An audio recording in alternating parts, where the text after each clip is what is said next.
as expected, the hype is already building as Les Miles and his players discussed the matchup against Alabama earlier today. Yeah, I think there's an enjoyment of playing this team.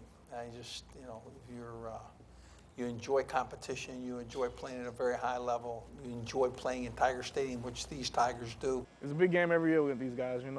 Great team, great front. I'm expecting, definitely a big game. It means something to everybody on this team. Especially the seniors. Senior day last time on Tiger Stadium. So it's important. It's a big game. Yeah, man, everybody been waiting for it. This is one of our biggest games. Everybody just ready to go out there and have fun. Enjoy, play hard. And just go out there and get the win. And now we bring in a very special guest, KLSU Sports Director, Mr. Jason Duhe. Jason, thanks for joining us. Thank you guys so much for having me, and I really appreciate taking the time to allow me to talk about the game. Oh, no problem. No problem. And Alabama, LSU, it speaks for itself. A lot of heartbreak for the Tigers and Tiger fans in the past 2-3 seasons against Alabama. But what are you looking forward to most this week as they return to Death Valley? Knowing that the door to the SEC West isn't wide open, but it's still open. Well, this is a game where you're looking at LSU's going to have to come out and play some solid defense. No questions about it. LSU has the edge in the passing game. Amari Cooper leads the team by over 1,000 yards in receiving. He also has 50 more catches than the next closest guy. Wow. The rushing defense is going to be a real necessity here in this game.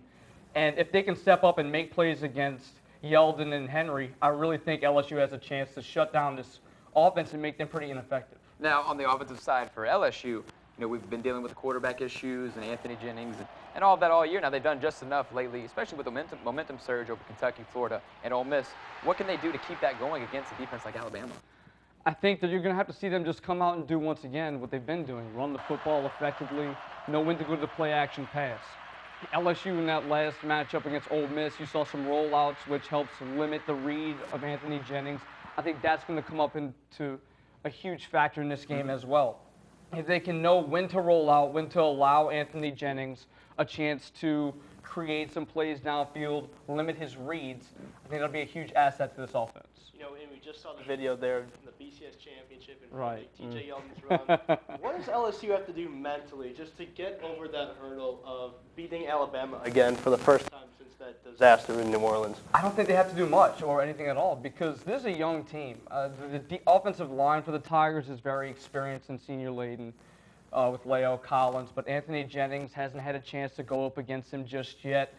This backfield has had some experience, but looking at the main guy leading the charge, which is Fournette, he's done a fantastic job so far in the year. So I think you're going to see them just come and do the same thing that they've been doing all year. No real need to panic on mindset.